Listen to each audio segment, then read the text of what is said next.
Hey guys, and welcome back to ProSpeed Baseball. Today I'm going to show you how to get to the most fundamentally perfect setup you can as a hitter. So this is going to be your most basic level of setup, which, it's the exact setup I use to hit with, and exact setup a lot of really good hitters use. Now I know there's a lot of funky stances out there, with the big, sways and all that stuff, but you know how they say like every good hitter gets to about the same position. Well, this is going to be your base to start out with. So if you're looking for somewhere to start, this is a great place. And you start off into a really good fundamental setup, and you work from there. And then from there, you can start to develop your own feel. So if you wanted to change your stance a little bit to, maybe a little more open stance, something like that, you can from this basic setup. But you want to have a good base to start with. So that's exactly what I'm going to show you how to do today. Now, the first thing we're going to start with is our body alignment, and it's going to be very simple. If we take a line and we draw it straight through the center of the field, through home plate all the way through center field, that creates a line. And what we want to do when we hit is we want to stand parallel to that line. We want our toes parallel to that line, and we want our toes pointing directly in front of us in this basic setup. Okay, so we don't want to have our feet open. I call this duck feet. And we don't want to have our feet pigeon-toed, and you can guess what I call this, right? Pigeon feet.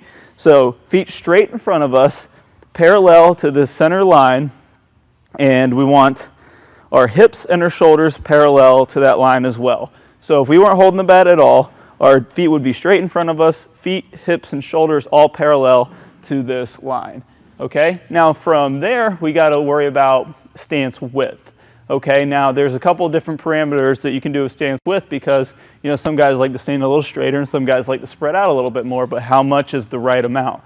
Okay, so what I'm going to do is I'm going to give you a minimum and a maximum. So your minimum would be, we want our feet minimally to be a little bit outside or right on our shoulder line. And what that is, if you draw a line straight up from your ankles straight through the sky, they should be touching or just a little bit outside of your shoulders in the setup. Okay, so I'm draw a couple lines right here. You can see that they're either right on it or just a little bit outside of my shoulders at setup, and that'll be your minimum. Okay, if we go any further in than that, then we're just going to stand up too tall. Now our stance width is going to be based off of our bat. That's a great way to determine our stance width, because if we have the proper bat length, then we have about the proper width that we can gauge for our maximum stance width. Now my bat's about 34 inches, and how you gauge a good bat length is if you can comfortably hold the knob of the bat in the palm of your hand, just standing straight up and down. So if you're having to manipulate your arm or bend your elbow to get the knob, the bat might be a little too long, but that's a pretty good gauge for that. So if you like to use a longer or shorter bat, then you can. It's not perfect, but you want to have about that height of a bat to use. And what you can do is you can set that bat down and put it on the insides of your feet. Okay, hope you guys can see this right here. And that's going to be about your maximum stance width. Okay, if we go any wider than that, we're really going to cut off the hips and immobilize the hips in the swing, and sacrifice a big power source. So that's going to be about our max width in the stance for this basic setup. Okay, now that we've got our feet, hip, and shoulders lined up, and we've got our stance width, okay, well, just real quick with the stance width, we want to just have a nice slight bend in our knees. We don't want to be locked-legged where we have our knees straight out, and we don't want to be squatting either. We just want a nice slight bend, athletic stance in our knees. Okay, I like to tell my guys, if you're guarding someone in basketball, you're not going to guard them like this, and you're not going to guard them straight-legged. You're going to be nice and slightly bent, and that's a great way to gauge where you want your knees to be or your legs to feel in the stance. Now all we have to do from here, now we're all lined up, all we have to do is worry about what our hands are doing and where they are. So the best way to do this, I've always found, is if everybody has collarbones and they all run into your shoulder. So your back shoulder in your swing, if you're right-handed, it's going to be your right shoulder. Left hand is going to be your left shoulder. The collarbone runs right up into your shoulder, and there's a little bump right on top of your shoulder where the collarbone ends in your shoulder, and that's where we want to use to get the proper hand height and distance from our body. So what we want to do is we want to take the bat and we want to lay it flat, so parallel with the ground.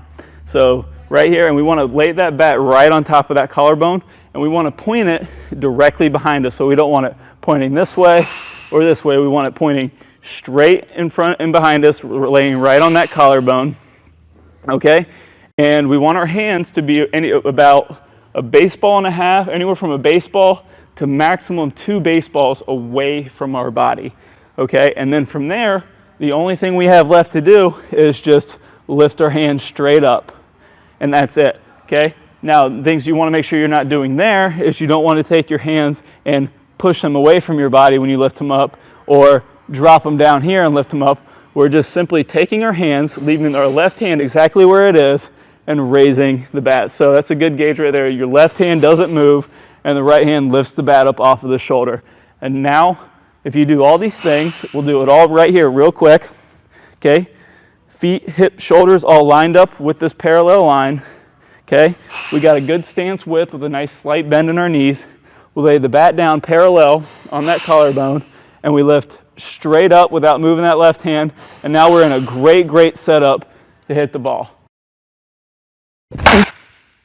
Now that you guys know how to get into the best fundamental setup, from there you can hit from that position and start working in that position. And if you want to change it up a little bit here and there, that's where you do it from. You start off at a really good place and then you spread out. But I'll tell you what, once you get into those positions and you keep them and you work from them, it's going to be hard to get away from them because it's just set up so perfectly to maximize your potential at the plate. I'd like to thank you so much for watching this video, guys.